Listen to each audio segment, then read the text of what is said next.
Pois é, pessoal, temos aparentemente um julgamento histórico para acontecer, né? E as informações que eu tenho são de que o Supremo pretende encerrar esse julgamento ainda esse ano. Sim. Pode vazar um pouquinho para o início do ano que vem, mas pelo menos existe a possibilidade, sim, como o professor estava falando, de haver uma nova denúncia envolvendo outros nomes, mas estes denunciados agora, nessa lista, e estão lá vários generais 4 estrelas e está lá o ex-presidente Jair Bolsonaro, o julgamento destes denunciados, se depender do Supremo Tribunal Federal, se encerra esse ano e se encerra com condenações à prisão. Eu quero pegar Deixa eu tirar isso daqui que agora não precisa. Quero pegar uma coisa que você trouxe lá atrás, dizendo que tem algumas pessoas que não necessariamente, da direita, que não necessariamente ficariam muito tristes se o Bolsonaro fosse tirado de jogo totalmente. E para essas pessoas também seria muito interessante que esse julgamento terminasse esse ano, porque elas vão ter mais tempo para... Primeiro que vai ter uma briga ali para ver quem exatamente vai ocupar esse espaço, quem vai ser esse herdeiro na próxima eleição, porque o que a gente tem visto, as pessoas tendo muito cuidado nesse posicionamento, né? Tanto o Zema, talvez o que esteja tendo menos cuidado talvez seja o Caiado, que já está se colocando como um candidato para o ano que vem. Mas os outros, Tarcísio ainda está muito naquela posição de, não, o nosso candidato é o Bolsonaro e faremos tudo para que ele receba uma anistia e possa estar apto a ser um candidato na próxima eleição. Que é um discurso mais voltado para o eleitorado dele, né? Exatamente. Não necessariamente. É um discurso para o eleitorado, dizendo, olha, estamos aqui, continuamos ainda muito fiéis, muito leais a essa figura. Para eles vai ser muito importante que esse julgamento esteja definido para que possam se colocar como possíveis herdeiros e ocupar esses espaços e ter mais tempo para fazer esse trabalho no próximo ano. Então, assim, tem muita gente interessada que esse julgamento termine esse ano. Agora, vai ser corrido, porque a gente está levando em conta, assim, carnaval começa na semana que vem, daqui a pouco, quando a gente olhar, estaremos em abril, metade do ano.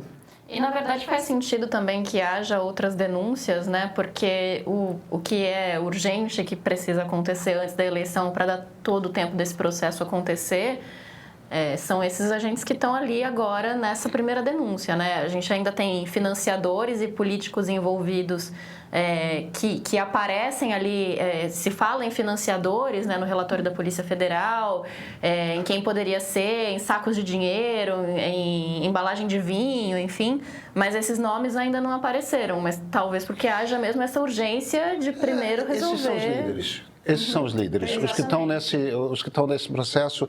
Eu tenho algumas curiosidades. Uma delas é a seguinte: como é que Jair Bolsonaro vai se comportar? Porque existe uma diferença que eu acho que é importante destacar, que é o seguinte: nesse instante, perante a prisão, tem uma diferença de... eu quero dizer caráter, mas talvez caráter seja uma palavra mal compreendida. Vamos dizer, então, de personalidade. Tem uma diferença fundamental de personalidade entre Lula e Bolsonaro. Lula num certo sentido, muito parecido com Getúlio Vargas, por exemplo. No sentido de que o Lula é um animal político. Ele põe a própria vida meio que a reboque da maneira como ele é percebido politicamente. Então, quando o processo da Lava Jato estava rodando e indo na direção da prisão do Lula, ninguém ao redor do Lula jamais cogitou a hipótese de o Lula fugir do país, ir para um exílio, uma coisa assim. E olha, teve muita gente muito perto do Lula que organizou, olha, a França te recebe, a Argentina te recebe, a Espanha te recebe, não sei onde te recebe. Quer dizer, haveria países dispostos a organizar uma recepção, ia ter gente disposta a mandar grana para ele poder viver como um De Gaulle no exílio francês, no exílio inglês, enquanto a França está invadida. Uma coisa assim de Lula? Não, isso aqui é uma questão de imagem, eu não vou fugir. Se eu tiver que ir para a cadeia, eu vou para a cadeia e eu vou lá como mártir da esquerda, uma onda de perseguição política, tudo mais.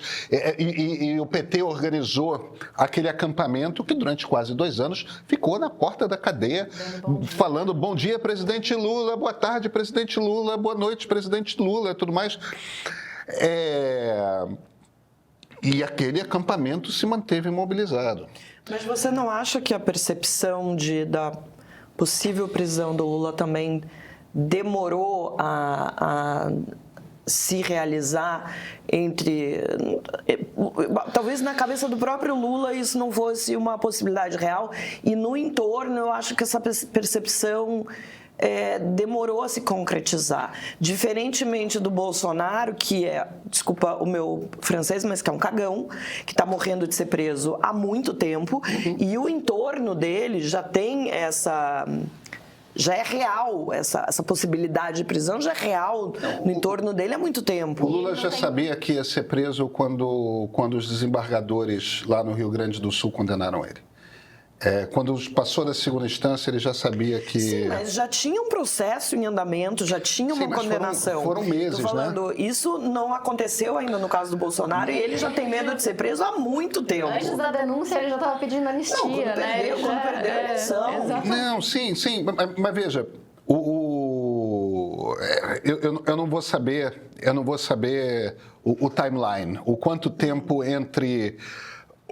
Dentro do núcleo duro do PT, eles terem consciência de que a prisão do Lula ia acontecer, ou provavelmente ia acontecer, e o momento que de fato houve a Polícia Federal bater na porta. Eu não vou saber, mas o ponto fundamental o PT se organizou para a prisão. O PT se organizou para a prisão, o PT estava com a popularidade no chão. O impeachment da presidente Dilma ainda era bastante recente, eles estavam lá, golpe, aquelas coisas todas, não é um golpe de Estado, mas não importa, é a maneira como o PT organizou o discurso e organizou para ter acampamento permanente, etc. Com o bolsonarismo vai ser diferente de muitas formas.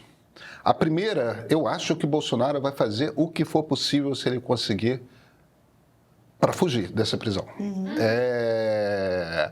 Vai se meter numa embaixada húngara, vai tentar atravessar a fronteira para a Bolívia, ou qualquer coisa dessas. Vai se disfarçar de sacoleiro e atravessar para a Cidade de Leste. Eu não sei. Ele vai tentar fugir.